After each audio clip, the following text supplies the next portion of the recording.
Hey, how's it going? This is Becca, and it has been years since I've made a video telling my story about my exit from the Jehovah's Witnesses, how bumpy that road was, and the things that I went through, and just the emotional ups and downs that I experienced with that. And a lot has happened in the last few years, and I just been feeling lately like I want to share my experience with you guys. This video and probably the next few couple of videos to update you guys is probably going to be all about God. So if you only want to hear about XJW stuff, then probably not for you. But if you are looking to find out whether or not God has your back once you leave the organization, or just in general, just cult or no cult, I'm your gal. Because so much has happened. And some good and some bad, but even the bad parts, I have to say that God was with me the whole entire time and every step of the way. I don't know where to begin. So I'll just say that when I left the organization, I left my first marriage.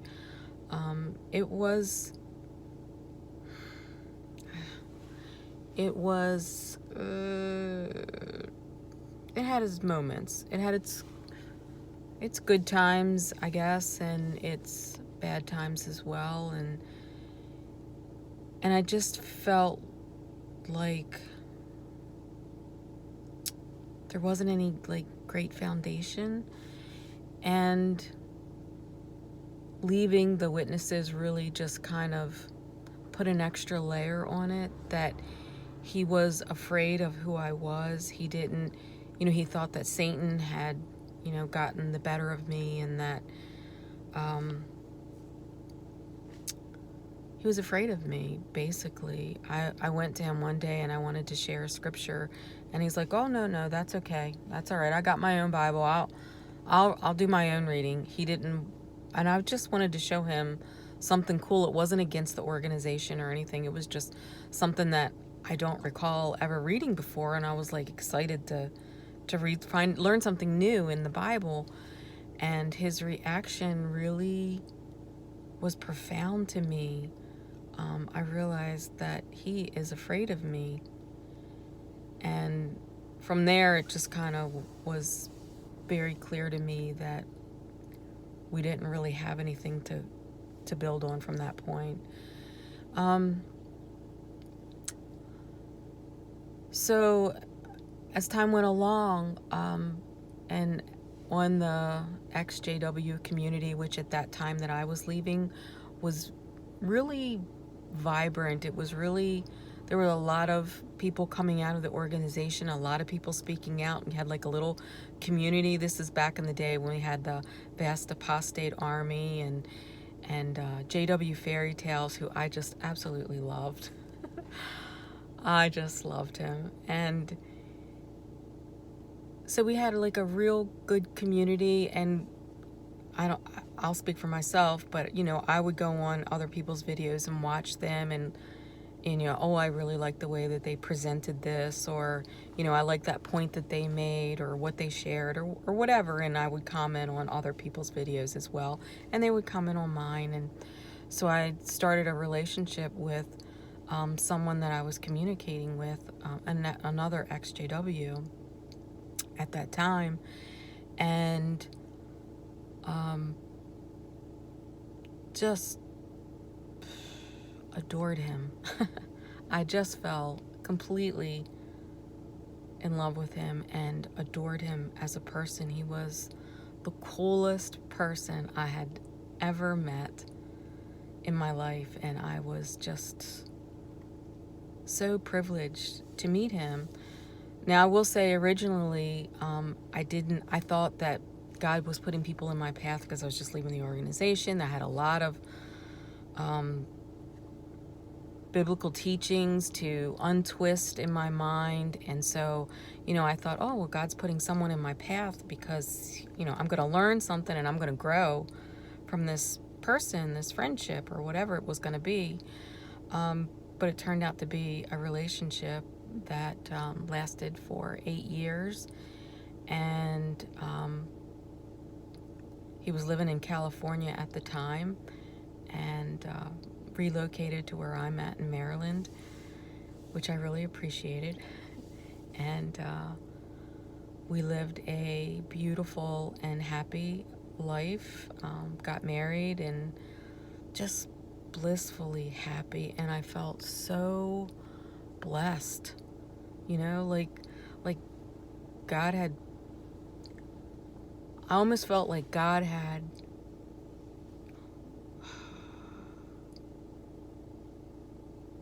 rewarded me for being brave enough to leave the congregation and to stand up and say, no, what you're teaching is false and I want to follow Christ. And so if it means I have to lose my old self and some family in the process, I'm going to do whatever it is, but I'm behind Christ all the way. And I kind of felt like, well, maybe he's blessing me with this beautiful, lovely man, and he loved me too, just as much as I loved him. Even people would comment, like when we would go out, like at a restaurant or whatever, people would, I don't know what we were doing that warranted it, but people would actually come over to us and say, oh, you're such a lovely couple, and you're so in love, and blah, blah, blah. And and we had one man say that to us, come up in a restaurant, and it was like day number 2 after we met, and it was commenting on what a great love we had. And honestly, it was like that every day we were together. And he was unfortunately, though, very sick, and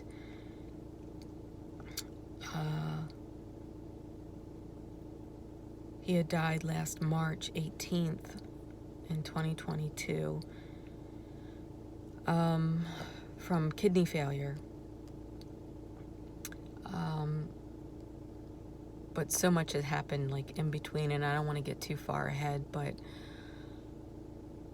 maybe some of you may know him as Christian Toth, Toth.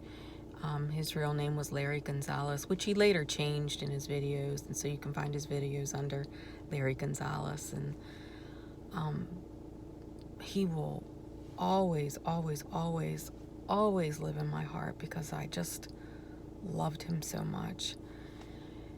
And there are stories that I can share about my journeys with Larry that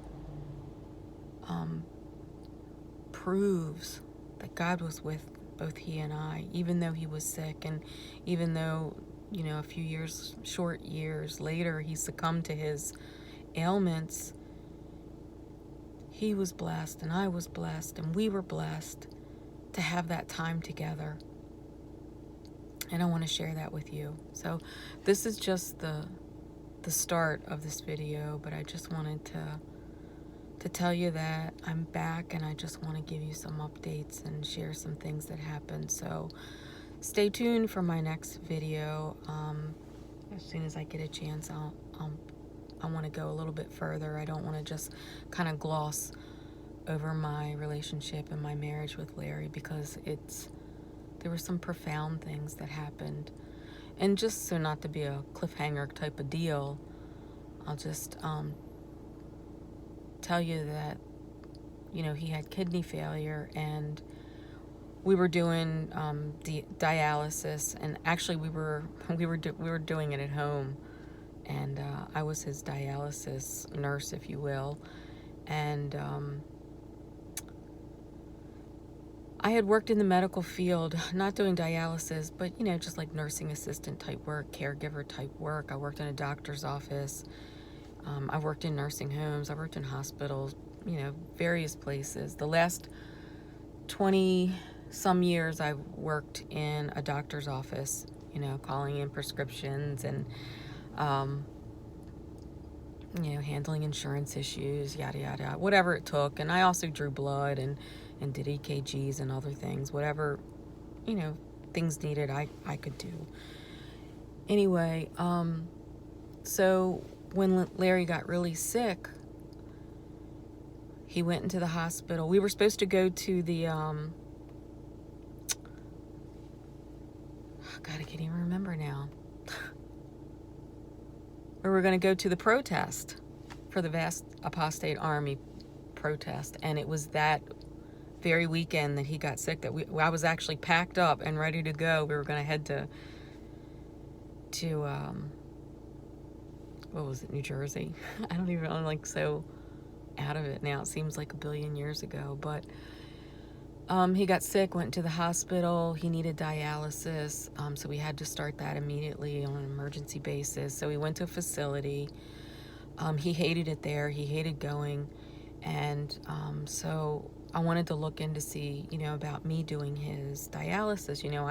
I can do this. I just need the training. You can do it at home. The problem is that I worked a full-time job during the day, and I couldn't work that out between the training and my job schedule to do this for him and for us. So I contacted this nurse. I was calling around because, I'm just calling everybody I can think of. And I called this facility way out in Greenbelt, and I spoke to a very kind lady, a nurse who was the operations manager there at the center. And so she wasn't doing dialysis herself any longer. She was in administrative at that point. And she said, well, let me think about it. This was a Friday. She said, let me think about it and see what I can do. And she said she went home that weekend and she was in her sewing room and she was, ooh, I blew the horn accidentally. And she was in her sewing room, and she said, and she was talking to God, and she was asking God, what can I do for these people? Where can I send them? Who can train her, and who can, work these hours and work around her schedule and help her out? And she was trying to figure out, who she could shift me off to. And she said that God told her, you're going to take care of these people. Oh, good, I got Kleenex. Yeah, I should have warned you, man. I am gonna cry. I am so gonna cry. Anyway, God told her that she was gonna help us. And so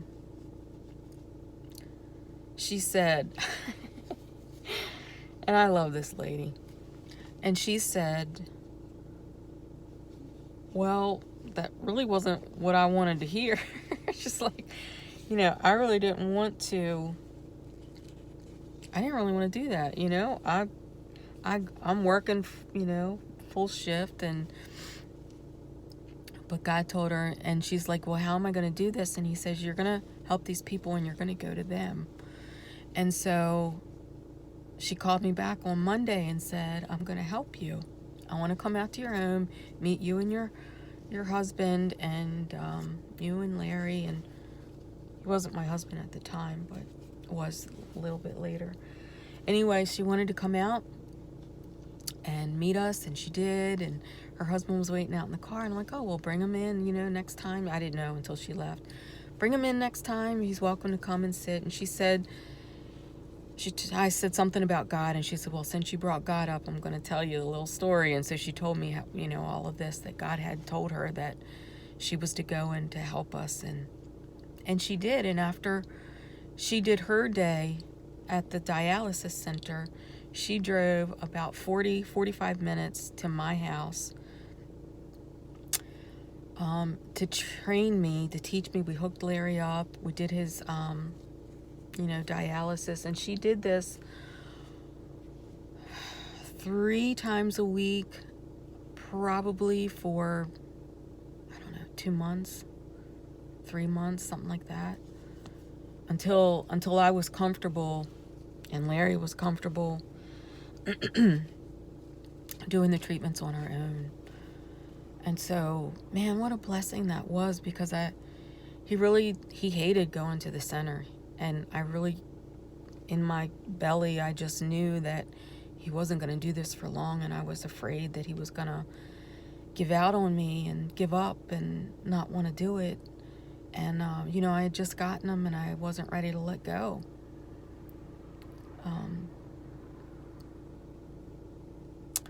So that was one really huge blessing. I wind up doing his dialysis for the next 5 years, and until we ran into some complications, and he wound up going to the hospital, and just got sicker from there.